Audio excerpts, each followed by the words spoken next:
নমস্কার সুপ্রিয় দর্শকবৃন্দু। ইতিমধ্যেই পশ্চিমবঙ্গের প্রগতিশীল আলু ব্যবসায়ী সমিতির তরফ থেকে গোটা নভেম্বর মাসের ভালো নিকাশির রিপোর্ট প্রকাশ করা হয়েছে।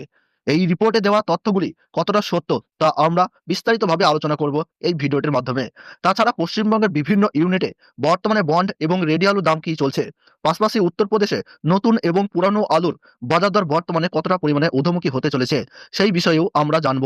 অপরদিকে নভেম্বর মাসে প্রচুর পরিমাণে আলুর নিকাশি হওয়ার কারণে ডিসেম্বর মাসে কি সত্যিই আলুর ঘাটতি লক্ষ্য করা যাবে? এই সমস্ত বিষয়ে যেই সব গুরুত্বপূর্ণ তথ্য চলে এসেছে, তো তাই কিন্তু আপনারা জানতে পারবেন এই ভিডিওটির মাধ্যমে। তাই বলছি, ভিডিওটি স্কিপ না করে শেষ পর্যন্ত দেখতে থাকবেন। আর আপনি কোন জায়গার আলুর বাজার দর সম্পর্কে জানতে চাচ্ছেন, সেই জেলার নামটি ভিডিওর কমেন্ট বক্সে লিখে জানিয়ে দেবেন। আর সবার আগে সবার প্রথম আলুর বাজার দর সম্পর্কে জানতে হলে আমাদের ইউটিউব চ্যানেলটি সাবস্ক্রাইব করে পাশে থাকা বেল আইকনটি প্রেস করে রাখবেন। পশ্চিমবঙ্গের বাজারে বর্তমানে নতুন আলু ওঠেনি, কিন্তু কোল্ড স্টোরেজে যেই সব আলু মজুত রয়েছে তার উপরেই কিন্তু ভরসা করতে হবে সাধারণ মানুষকে।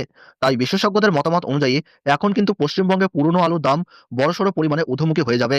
গতকাল পশ্চিমবঙ্গের প্রগতিশীল আলু ব্যবসায়ী সমিতির বৈঠকে পশ্চিমবঙ্গে নভেম্বর মাস পর্যন্ত আলুর নিকাশির রিপোর্ট প্রকাশ করা হয়েছে। আর সেখানে বলা হয়েছে পশ্চিমবঙ্গের পুরো নভেম্বর মাস জুড়ে 85.75% আলু নিকাশি সম্ভব হয়েছে। অর্থাৎ নভেম্বর মাসে আলু নিকাশি হয়েছে 15.55%।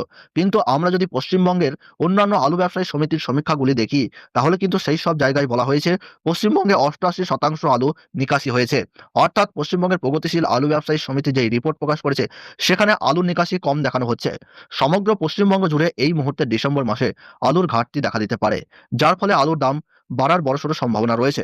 তবে আমরা পশ্চিমবঙ্গের চাষি ভাই ও আলু ব্যবসায়ীদের বলবো, আপনারা নিজের বিচার বুদ্ধিকে কাজে লাগিয়ে আলু বিক্রি করবেন। তো এখন আমরা দেখে নেব পশ্চিমবঙ্গের কোথায় কোথায় আলুর বন্ডের দাম কত টাকা রয়েছে। হুগলি জেলা তারকেশ্বর ইউনিটে জ্যোতি আলুর ফি বন্ডের দাম রয়েছে 350 থেকে 370 টাকা বস্তা, এবং রেডি আলুর দাম ডালা এক্সট্রা সুপার কোয়ালিটি হিসাবে লক্ষ্য করা যাচ্ছে 690 টাকা। চন্দ্রমুখী আলুর ফি বন্ডের দাম রয়েছে 500 থেকে 525 টাকা। বাঁকুড়া জেলার কৌতুলপুরে জ্যোতি আলুর ফি বন্ডের দাম রয়েছে 320 টাকা থেকে 350 টাকা পর্যন্ত। রেডি আলুর দাম গড় কোয়ালিটি হিসাবে 500 টাকা থেকে 530 টাকা।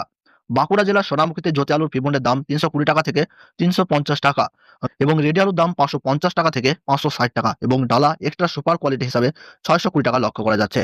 চন্দ্রকোনায় জ্যোতি আলুর ফি বন্ডের দাম 300 টাকা থেকে 330 টাকা, এবং রেডি আলুর দাম 540 টাকা, ডালা এক্সট্রা সুপার কোয়ালিটি হিসাবে 600 টাকা লক্ষ্য করা যাচ্ছে।